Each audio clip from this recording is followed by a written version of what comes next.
Right. ఇక మహేష్ కుమార్ గౌడ్ గారు కొన్ని కీలక వ్యాఖ్యలు చేశారు. కేటీఆర్ అరెస్ట్ తప్పదట. సో మరి ఇట్లాంటివి ఎందుకు చెప్తారో నాకైతే అర్థం కావట్లేదు.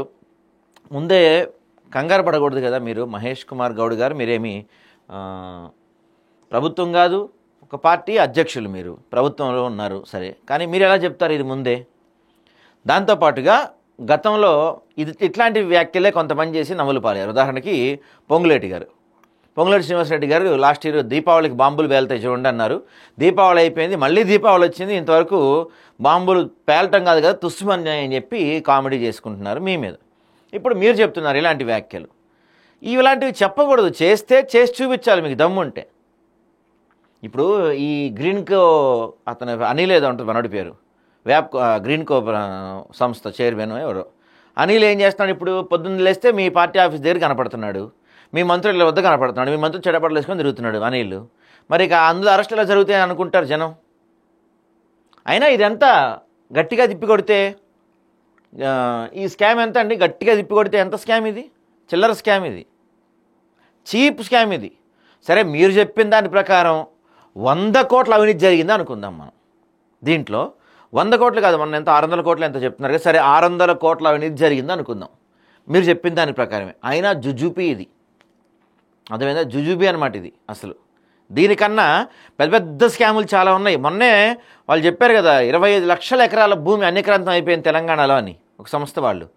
అవి తీసి రికవరీ చేస్తే మీరు కోట్లు. కాళేశ్వరం ఇక ఇంక చెప్తే లిస్ట్ ఇంత బాగుంటుంది, వాళ్ళంతా సరిపోద్ది. కానీ వాటి మీద మీరు ఎటువంటి విచారణ జరగట్లేదు, పెద్ద వేగం ఏం కనపడతలేదు. కాళేశ్వరం తీసుకెళ్ళి సిబిఐ చేతిలో పెట్టారు.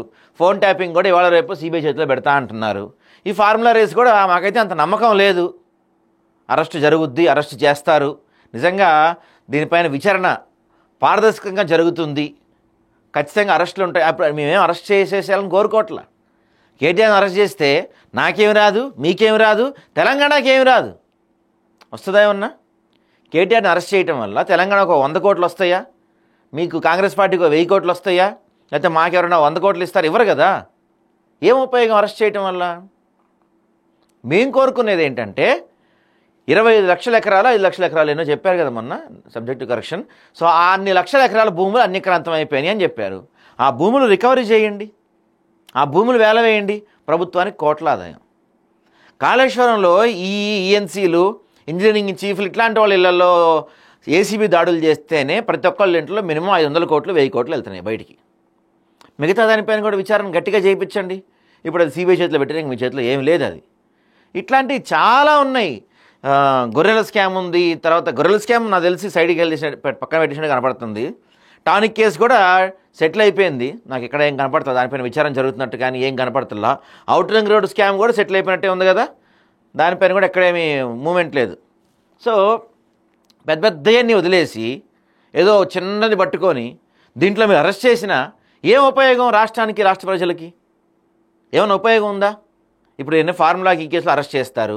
అరెస్ట్ చేస్తే అది ప్రూవ్ అయ్యి ఒకవేళ తీసుకున్న డబ్బులు తిరిగి ఇచ్చేయండి అంటే మహా అయితే ఎంత ఇస్తారు? 100 కోట్లు 200 కోట్లు. మరి నాయన పక్కన లక్షల వేల కోట్లు ఉన్నాయి స్వామి, వాటిని చూడండి అంటే అవన్నీ వదిలేసి చిల్లర ఖర్చులు చూస్తున్నారు మీరు. మళ్ళీ పెద్ద స్టేట్మెంట్, అరెస్ట్ కేటీఆర్ తప్పదు అని. ఏం ఉపయోగం అరెస్ట్ చేయటం వల్ల? ఏమన్నా ఉపయోగం ఉందా అరెస్ట్ చేయటం వల్ల? కొంచెమైనా ఉపయోగం ఉందా? కేసీఆర్ కేటీఆర్ ఇద్దరు ఫోన్ ట్యాపింగ్ చేసి గత ఎన్నికల్లో గెలిచారు. తమ కాంగ్రెస్ ప్రభుత్వం సంక్షేమం, అభివృద్ధిని లక్ష్యంగా చేసుకొని ముందుకు సాగుతుంది. రాబోయే జూబ్లీహిల్స్ ఉప ఎన్నికల్లో కాంగ్రెస్ పార్టీ విజయం సాధించడం ఖాయంగా చెప్తున్నారు. జూబ్లీహిల్స్ గెలిచినంత మాత్రాన ఇప్పుడు మీరు ఏదో రాష్ట్ర వ్యాప్తంగా బలంగా ఉన్నట్టు, మీ యొక్క సంక్షేమ ఫలాలు, మీరు చేసే అభివృద్ధి రాష్ట్రంలో మొత్తం అద్భుతంగా వెళ్ళిపోతున్నట్టు కాదు. అర్థమైందా? మీరు చేసేది గెలిస్తే జూబ్లీహిల్స్ జూబ్లీహిల్స్ వరకే పరిమితం. రేపటి రోజున మీరు గెలవబోయే స్థానిక సంస్థల ఎన్నికలు కూడా రెఫరెండం కాదు మీ పరిపాలనకి. ఎందుకంటే స్థానిక సంస్థల ఎన్నికలు సహజంగానే ప్రభుత్వానికి అనుకూలంగా జరుగుతాయి. మీకు నిజంగా దమ్ముంటే ఆ 10 మంది ఎవరైతే పార్టీ ఫిరాయించారో 10 మందితో రిజైన్ చేయించి ఎలక్షన్స్కి వెళ్ళండి. ఆ 10లో 10కి 10 గెలవండి. సూపర్ రాబాయ్, కాంగ్రెస్ తోపు, అసలు ప్రజల్లో వ్యతిరేకత లేదని చెప్పి మేము కూడా ఒప్పుకుంటాం. బయటికి వెళ్తే నియోజకవర్గాలకు వెళ్తుంటే, గ్రామాలకు వెళ్తుంటే బండ బూతులు తిడుతున్నారు సార్ మీ ప్రభుత్వాన్ని. బండ బూతులే తిడుతున్నారు. ఓ పెద్దావిడిని అడిగా నేను, ఒక పెద్దావిడిని, ఏమ్మా ముఖ్యమంత్రి గారు పరిపాలన అంతా బాగా చేస్తున్నారు కదా, ఆయన ఎందుకు తిడుతున్నావు నువ్వు?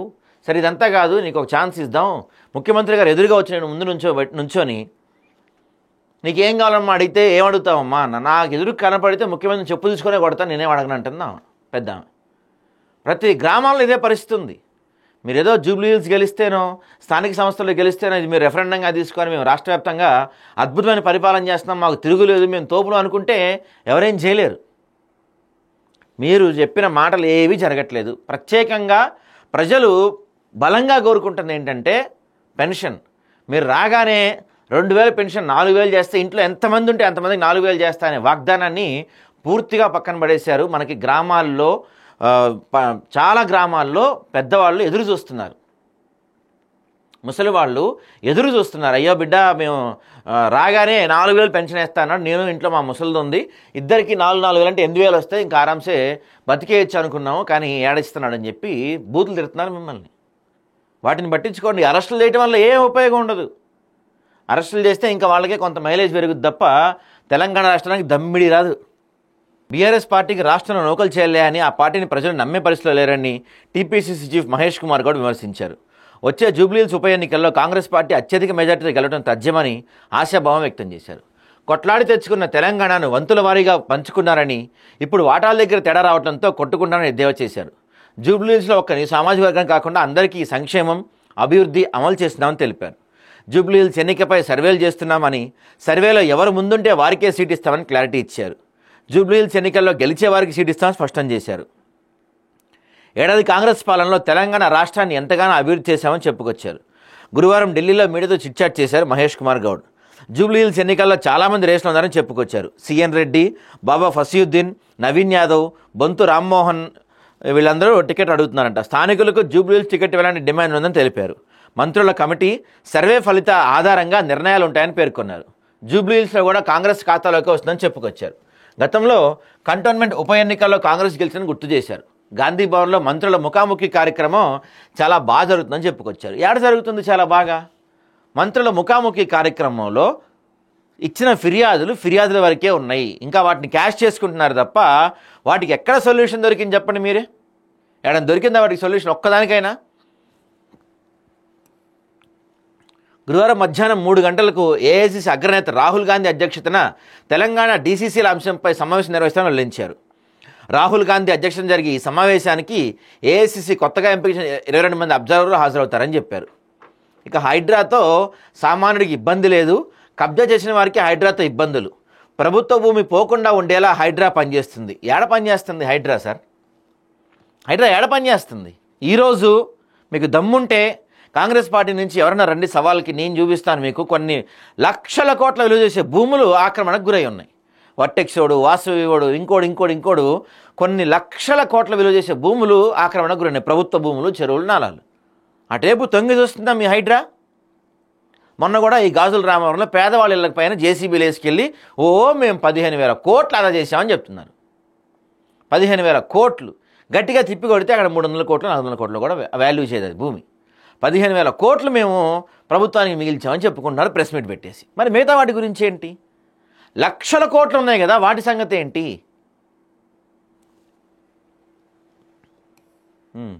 ప్రభుత్వ భూమి పోకుండా ఉండేలా హైడ్రా పనిచేస్తుంది అన్నారు. సీఎం రేవంత్ రెడ్డి అన్న తిరుపతి రెడ్డిలో హైడ్రా కోలుగొట్టడానికి వెళ్ళింది, కానీ కోర్టు ఆర్డర్ స్థానికులు తీసుకొచ్చారు ఆగిపోయింది. మరి గాజుల రామారంలో ఇట్లాంటి చోట ఎందుకు రాలేదు ఆ కోర్టు ఆర్డర్? తిరుపతి రెడ్డి ఇంటికి ఎందుకు వచ్చిందో మరి ఆ కోర్టు ఆర్డర్? తన మన భేదం లేకుండా హైడ్రా పనిచేస్తుంది. పీసీసీ పాదయాత్ర సీఎం రేవంత్ రెడ్డికి ఇన్ఛార్జి మీనాక్షి నటరాజన్కి తెలియకుండా చేశారని కొందరు గతంలో ఆరోపణలు చేశారు. అసలు యాక్చువల్లీ అది మీరు చేసిన పాదయాత్ర కాదు. అది మీనాక్షి నటరాజన్ గారు పాదయాత్ర చేద్దాం అనుకున్నారు. కాకపోతే ఆమె ఎవరు అసలు, ఆమె తెలంగాణలో పాదయాత్ర చేయటం ఏంది, ఆమెకు ఏం సంబంధం అని చెప్పి జనం అందరిలోంచి వ్యతిరేకత వస్తే అప్పుడు మీరు మొదలుపెట్టారు. బీఆర్ఎస్ పార్టీ 4 ముక్కలు అయింది. బీఆర్ఎస్ మళ్ళీ పునరుజ్జీవనం పోసుకోదు. ఏం చూసి బీఆర్ఎస్ను ప్రజలు ఆదరిస్తారు? కేసీఆర్ ఫామ్ హౌస్కే పరిమితం అయ్యారు. బీసీ రిజర్వేషన్లపై చిత్తశుద్ధి బీజేపీ నాయకులకు ఉంటే ఒక్కరోజులో బీసీ బిల్లు కేంద్ర ప్రభుత్వం ఆమోదం తెలపచ్చని చెప్పారంట. కవితది ఆస్తుల పంచాయతీ. కాంగ్రెస్తో కవితకు ఎలాంటి సంబంధం లేదు. కవితకు ప్రజల్లో ఏమేమి ఉంది? దోపిడీ చేసిన వారిని ప్రజలు ఎందుకు ఆదరిస్తారు? ఫోన్ ట్యాపింగ్ పెద్ద కేసు, అందరి వాయిస్లో రికార్డ్ చేశారు. నాది రేవంత్ రెడ్డిది 2.5 ఏళ్ళ నుంచి గత బీఆర్ఎస్ ప్రభుత్వం ఫోన్ ట్యాపింగ్ చేసింది. నేను వాడిన జియో సిమ్ కార్డ్ నెంబర్కు జియో సంస్థకు గత కేసీఆర్ ప్రభుత్వం ఇచ్చింది. జియో సంస్థకు రాసిన లేఖ కూడా దొరికింది. ఫోన్ ట్యాపింగ్ చేసిన కేసీఆర్, కేటీఆర్ వ్యూహరచన చేసి గత ఎన్నికల్లో గెలిచారు. ఫార్ములా ఈరేస్ కేసులో కేటీఆర్ అరెస్ట్ తప్పదు, క్లియర్ ఆధారాలు ఉన్నాయి. మరి మీ దగ్గర ఫోన్ ట్యాపింగ్ జరిగినట్టు కూడా క్లియర్ ఆధారాలు ఉంటే ఎందుకు సిబిఐకో దేనికో ఇస్తున్నారు? మీరు అరెస్ట్ చేయొచ్చు కదా, దానిపైన బలమైన విచారణ జరిపించవచ్చు కదా. సాగుతున్నాయి విచారణలు, ఏ విచారణ ముందుకు పోవట్లా. మరోసారి చెప్తున్నా, విచారణలు ముందుకు పోయినా పోవట్లేదు పక్కన పెట్టండి. కేటీఆర్ని అరెస్ట్ చేస్తేనో, కేసీఆర్ని అరెస్ట్ చేస్తేనో, హరీష్ రావుని అరెస్ట్ చేస్తేనో తెలంగాణకు రూపాయి ఆదాయం రాదు.